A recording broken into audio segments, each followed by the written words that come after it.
Why do some of the smartest people you know struggle to trust anyone? They see through smiles, question motives, and overanalyze every promise. It's not that they want to be cynical, it's that they can't help but notice cracks in what everyone else accepts as solid. When philosopher Alan Watts explored the nature of human consciousness and perception, he uncovered why intelligence and distrust often go hand in hand. To Watts, intelligent people distrust everyone, not because they're broken, but because they see too much. They see the illusions behind certainty, the masks behind people, and the shifting ground beneath every belief. Think of it like this. Most people live comfortably in a world of assumptions. We trust the news, our teachers, our parents, our partners, often without question. But an intelligent mind can't stop itself from asking, how do I know that's true? That single question can unravel everything. When you realize how much of life is built on unexamined beliefs, blind faith in institutions, and emotional projection, it becomes hard to trust not only others, but even yourself. Alan Watts spoke often about the danger of taking reality at face value. He said that the deeper you look into life, the less certain you become, and that uncertainty, while liberating, can make you wary of everyone who seems too sure of themselves. Yet Watts didn't see distrust as something purely negative. He believed it was part of the journey toward real awareness, a stage you pass through when you wake up from society's collective dream. Intelligent people, he would argue, distrust because they see the game. They recognize that everyone, including themselves, is performing roles: the good friend, the loyal worker, the caring partner. Once you realize that much of human behavior is theater, trust starts to feel like betting on an actor to never break character. This video explores why intelligence so often leads to distrust, how Alan Watts's ideas illuminate that dynamic, and why the goal isn't to destroy trust but to transform it into something wiser, deeper, and more authentic. Understanding intelligent people and distrust. Before diving into Watts's philosophy, it's important to clarify what we mean by intelligent people and distrust. Intelligence here isn't just about IQ or grades. It's not the type of cleverness that aces tests or memorizes data. Watts would describe intelligence more as awareness, the ability to perceive connections, patterns, and contradictions in the world. Truly intelligent people notice subtleties, how someone's words don't match their actions, how social systems contradict their stated values, how human beings say they want truth, but avoid it when it hurts. This awareness can be both a gift and a curse. It gives you vision, but sometimes that vision makes it hard to live peacefully among illusions. Distrust in this context isn't just suspicion or paranoia. It's a philosophical discomfort with taking things at face value. When Watts talked about awareness, he wasn't talking about knowing facts, he was talking about seeing through illusions. And once you do, you can't unsee them. For an intelligent person, distrust becomes a form of intellectual honesty. They'd rather question everything than accept comforting lies. However, this mental posture can also isolate them. While others bond over shared assumptions, the intelligent individual stands slightly apart, observing the play rather than joining in, wondering whether anyone else realizes they're acting. This dynamic explains why many intelligent people seem detached or emotionally distant. It's not arrogance, it's defense. They've learned that most human trust rests on simplifications. You're my friend, so you'll never hurt me. Or the world is fair, so I'll be rewarded. The intelligent person sees how fragile those beliefs are. They've been burned by broken promises and contradictions, and their awareness prevents them from returning to ignorance. Their distrust isn't rejection of humanity, it's the painful cost of seeing clearly. To Watts, this tension defines the human condition. To wake up is to lose innocence, and losing innocence means learning not to trust everything you once did. Alan Watts, Key Philosophical Ideas. Alan Watts was a British philosopher, writer, and speaker who became one of the most influential interpreters of Eastern thought for the Western world. He wasn't interested in abstract academic philosophy. He wanted to wake people up. Through his books and lectures, he introduced ideas from Zen Buddhism, Taoism, and Vedanta, and showed how they challenged Western assumptions about identity, control, and truth. His central message was simple yet revolutionary. The self you think you are doesn't really exist. It's a mental construct, a story your mind tells itself. Once that illusion collapses, your relationship with others, the world, and even trust itself changes completely. Watts often explained that we feel isolated because we see ourselves as egos inside bags of skin, separate from the outside world.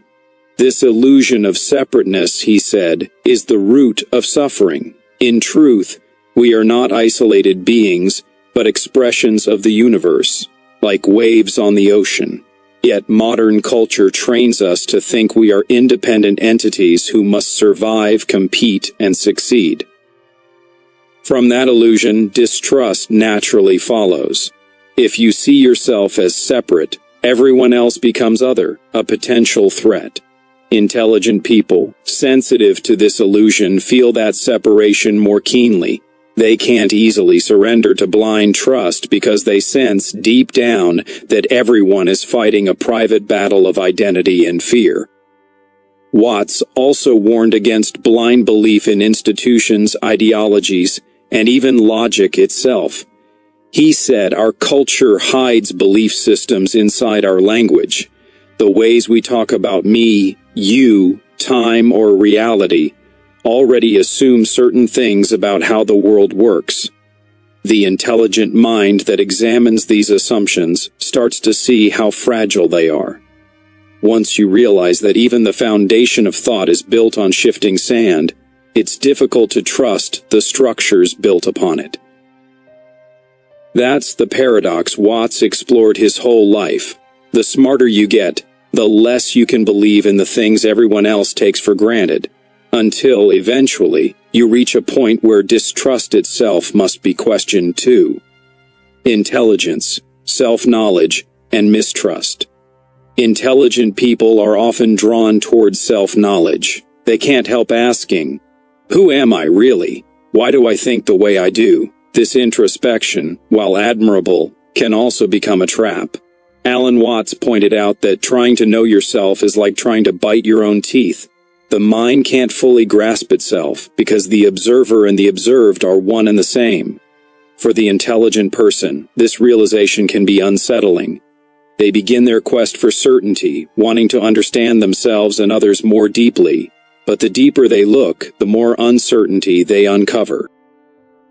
Every motive, every emotion, every conviction they thought was solid starts to blur. The closer they get to truth, the more they realize that truth keeps slipping through their fingers. This self-awareness breeds mistrust. If I can't fully understand my own mind, if my emotions and thoughts can contradict themselves from one moment to the next, how can I completely trust anyone else? Watts believed that genuine intelligence involves seeing the fluid, impermanent nature of human consciousness. We are not fixed beings. We are ongoing processes. Yet, most people relate to each other as if they were permanent, predictable selves. The intelligent person sees this gap and can't pretend it doesn't exist. They notice when someone is projecting, pretending, or unconsciously acting out patterns. And once you see that, it's impossible to fully trust their consistency. However, Watts didn't frame this as a curse. He saw it as the beginning of deeper understanding. The mistrust intelligent people feel is not meant to harden into cynicism. It's a step toward realizing that nobody truly knows themselves completely, and that shared ignorance can become a source of compassion rather than fear. In other words, Mistrust can transform into humility. The intelligent person who sees their own limits learns not to idolize or demonize others. Instead, they begin to understand that trust, if it is to mean anything real, must exist not in certainty, but in acceptance of uncertainty. The illusion of separateness and the roots of distrust. Watts frequently said that one of the greatest human delusions is the belief in separateness, the idea that we are isolated selves living in an external world. This mindset breeds fear. If I am separate from everyone else, then everyone else becomes potential danger or competition. Intelligent people are particularly aware of this dynamic. They notice how deeply our culture trains us to think in terms of boundaries, ownership, and self-protection. And once they recognize that much of human behavior stems from this illusion of separation, distrust becomes almost inevitable. To the intelligent observer, social life can look like a vast play where everyone acts as if they are alone in a crowd. We wear masks to protect ourselves and hide our insecurities behind roles: parent, boss, friend, lover. Watts would say that we are all playing our identities, yet we've forgotten that it's a play. For those who see this clearly, genuine trust becomes complicated. How can you trust someone's kindness when you sense it's partly a performance? How can you rely on promises when you understand that most people barely know what they truly want? The intelligent mind notices these contradictions everywhere, and cannot simply pretend they don't exist. But Watts also offered a way out of this cycle.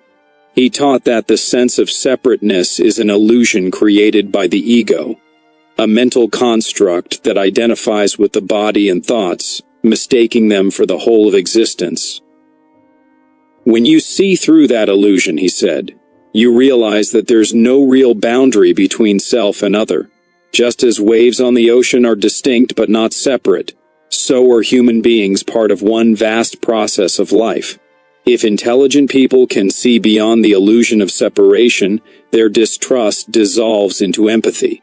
They stop seeing others as untrustworthy strangers and start recognizing them as reflections of the same consciousness. In that awareness, trust becomes natural again, not blind, but grounded in the understanding that we are all connected beneath the surface. The paradox of knowledge and the fear of being wrong.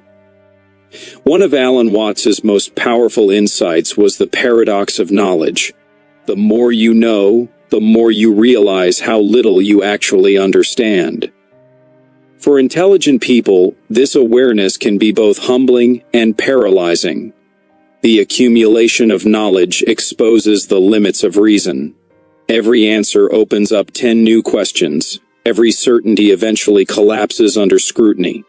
As Watts put it, to know that you do not know is the beginning of wisdom, but that awareness also breeds caution, sometimes too much caution. When you realize how easily your mind can mislead you, how flawed your perceptions are, how temporary your conclusions can be, it becomes very hard to trust others who seem so sure of themselves. This is the heart of why many intelligent people distrust everyone. They understand how fallible human beings are. They've seen how often people confuse beliefs for truths, or how emotions distort logic. They watch as individuals cling to ideologies, defend falsehoods, and call it faith. To someone who values clarity and honesty, this blindness feels dangerous. Watts noted that society trains us to act certain even when we aren't. Politicians, religious leaders, and even friends often perform confidence as a mask for insecurity. The intelligent mind sees through the performance and becomes skeptical. If everyone is pretending to know what's going on, who can truly be trusted? Yet Watts also believed that the fear of being wrong is what keeps us from experiencing real life. He said that genuine trust begins when we stop trying to control everything and instead allow ourselves to flow with the unknown. The paradox, then, is that intelligence leads to distrust because it reveals uncertainty, But peace only comes when you stop resisting that uncertainty. Watts would say that the real mark of wisdom isn't perfect knowledge. It's the courage to live without needing perfect knowledge. Intelligent people must eventually learn that trust isn't about believing others are right. It's about accepting that everyone, including yourself, is improvising in the same mysterious dance of life. Social and cultural dimensions. Why distrust grows. To understand why intelligent people distrust everyone, we also have to look outward, at the systems and cultures that shape our thinking. Alan Watts often pointed out that modern society is built on control and competition. From childhood, we're taught to measure our worth by grades, money, followers, and titles. The whole structure rewards conformity and punishes those who question it. For the average person, this feels normal. But for someone whose mind constantly examines patterns, this world starts to look like a carefully managed illusion.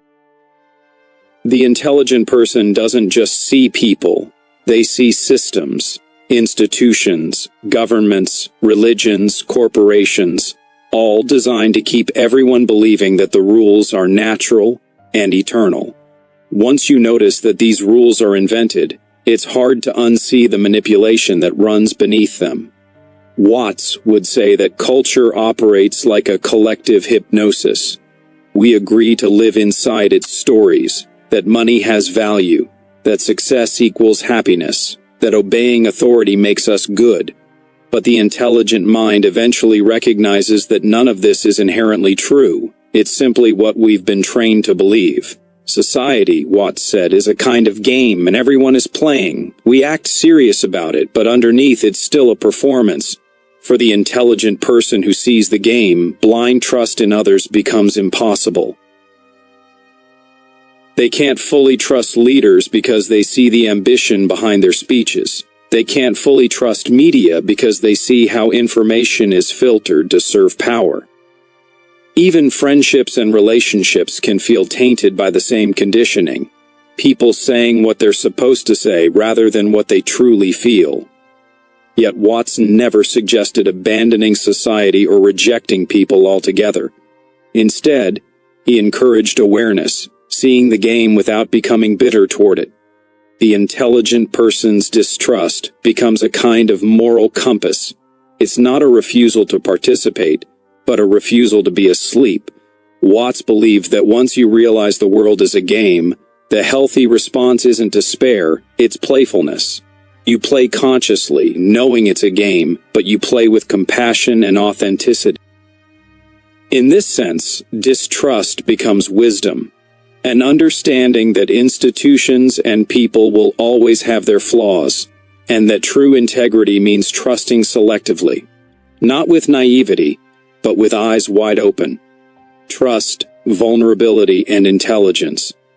One of the most painful ironies of intelligence is that the sharper the mind, the harder it becomes to surrender. Trust, at its core, is an act of vulnerability. It means allowing uncertainty, accepting that someone else might hurt or disappoint you. But intelligent people, armed with logic and insight, often build walls instead. They can predict outcomes, anticipate betrayal, and preempt pain by refusing to let others get too close.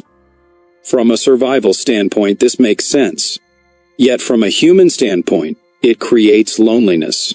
Watts would say that many intelligent people suffer not from lack of understanding, but from an excess of self-protection. They analyze emotions that are meant to be felt, not dissected. They build rational fortresses around hearts that crave connection.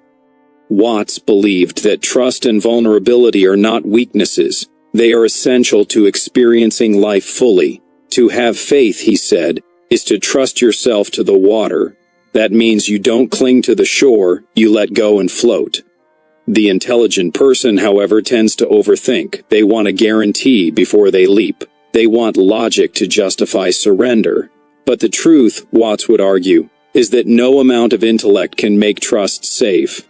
To live is to risk. To love is to expose yourself. To create is to fail again and again. The tragedy is that the more intelligence you have, the harder it is to embrace that risk. You know too much about what can go wrong. You've seen how people manipulate, how systems exploit, how even your own mind can deceive you. So, distrust feels rational, until it becomes a prison. Watts often returned to the idea that real trust is not about believing others will never hurt you. It's about understanding that hurt and healing are part of the same flow. Vulnerability, he said, is the point where life enters. Intelligent people need to unlearn the belief that safety comes from control. Safety, in Watts's view, comes from connection, from realizing that you are not a separate entity defending yourself against the universe, but the universe itself experiencing one of its infinite forms. When you see that, trust no longer feels like a gamble. It becomes the most natural thing in the world, because you're not trusting them, you're trusting life itself. The upside, what this distrust enables. It's easy to frame distrust as something dark, but Watts saw another side to it, a creative, transformative potential. Intelligent people who distrust everyone aren't necessarily doomed to cynicism, they're equipped to build something more authentic. Their skepticism is a filter that burns away the fake, the shallow, the performative. It pushes them toward truth. Because they can't rely on social conventions or blind faith, they must find meaning on their own. In this way, distrust becomes a crucible for wisdom. Watts often said that confusion is the beginning of understanding. When intelligent people question everything, they clear a space for genuine insight to emerge, a trust not built on illusion but on awareness. In relationships, this shift is profound. Once the intelligent person accepts that perfect certainty doesn't exist, they begin to relate differently. They no longer demand that others be flawless. Instead, they look for honesty and self-awareness. They stop expecting perfection and start valuing transparency. Trust evolves from "I believe you will never hurt me" into "I believe we can be real with each other, even when it's uncomfortable." Watts's teachings align perfectly with this. Authenticity over appearances, presence over performance. When you let go of the fantasy of absolute trust, what remains is the real thing. Fragile, human, but honest. Watts also believed that this kind of awareness could heal society itself. Intelligent distrust can fuel creativity and reform. The same people who question authority are often the ones who improve it. They invent, challenge, and push humanity forward because they don't accept false promises. They distrust not to destroy, but to rebuild. In that sense, the intelligent person's skepticism is an act of hope, a refusal to settle for lies. Watts might say that the end of blind trust is the beginning of conscious trust. You stop believing everything you're told, and start believing in what you see and know directly. That's not cynicism, that's clarity. Risks, and how to balance. When intelligence sharpens awareness, distrust often follows, but unchecked, that distrust can harden into something dangerous. Alan Watts warned that overthinking can turn into paralysis. When the mind becomes too clever, it begins to devour itself, questioning every motive, doubting every truth, dismantling every belief until nothing feels real anymore. For the intelligent person, this can lead to isolation. They sit outside the circle of human warmth, watching rather than participating. Life becomes an equation that never balances, a story they can't bring themselves to believe.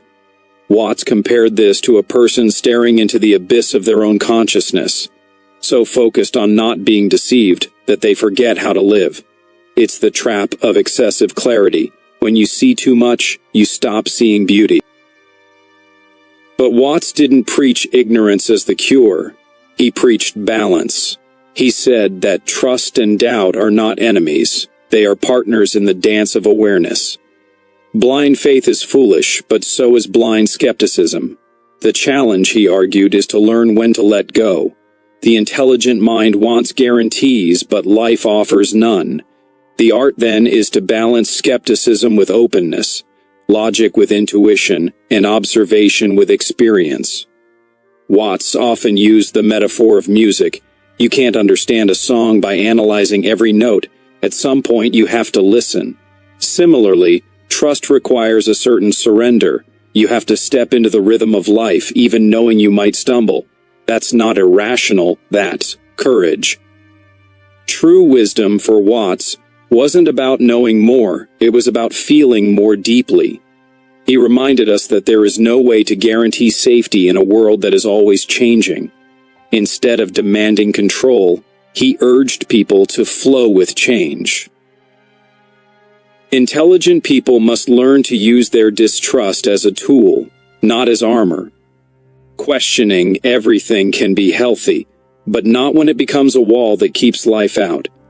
To live wisely is to stay awake without becoming cold, to remain curious without becoming cynical, and to love without demanding absolute certainty. Watts believed that's where freedom lives, not in safety, but in surrender with awareness. Conclusion. In the end, the question, why do intelligent people distrust everyone? Isn't a critique, it's a mirror. Intelligence magnifies awareness, and awareness reveals the cracks in our collective illusions. Alan Watts would say that distrust is not a failure of intelligence, it's one of its inevitable stages. To wake up from society's dream is to see how much of human life is built on assumptions, authority, morality, even identity. Once those illusions crumble, the world looks fragile. You see how easily people lie, how systems exploit, how emotions distort truth. And so, distrust becomes the mind's natural response, its way of protecting clarity in a world full of confusion. Yet Watts also believed that the end of naive trust is the beginning of real faith. He often said that faith is not clinging to something, but letting go. When you realize that certainty doesn't exist, you stop demanding it from others. You stop expecting perfection and start embracing paradox. The intelligent person, once crippled by doubt, learns that real trust doesn't come from believing people will never fail. It comes from understanding that failure and redemption are part of the same process. In this light, distrust transforms from a barrier into a gateway. It pushes you to look beyond appearances, to seek what is genuine, and to connect on deeper, more honest terms. So maybe the real answer isn't that intelligent people distrust everyone. It's that they're searching for something worth trusting. They've seen too many masks, too many performances, too much pretending. They're not content with superficial faith. What they truly crave is authenticity. People who are self-aware, systems that admit imperfection, conversations that don't hide behind slogans. That's what Watts meant when he said that the more a thing tends to be permanent, the more it tends to be lifeless. Intelligent distrust is a form of rebellion, a refusal to accept lifeless certainty. And once that distrust evolves into understanding, it opens the door to something more powerful than blind belief, conscious, living trust. We like to think that intelligence makes us strong, that the smarter we are, the less we'll be fooled. But maybe intelligence doesn't make us immune to deception, it just makes us aware of how deep deception goes. Every story, every identity, every certainty we cling to is part of a grand illusion. And when you start to see through it, when the curtain falls away, it's easy to feel alone. But Alan Watts would whisper from across time, "You're not alone, you are the universe, looking at itself through human eyes." He would tell us that the point isn't to stop trusting, it's to trust differently. Not because we've proven something beyond doubt, but because we've accepted the dance of doubt and faith as one. The intelligent person's distrust, in the end, isn't a sign of failure. It's the start of awakening. It's the mind's way of peeling away everything false until only truth remains, raw and trembling. And when that truth reveals itself, you don't need reasons to trust, you just do. Because at that level there's no one left to distrust. There's only life, unfolding as it always has, mysterious and endlessly alive.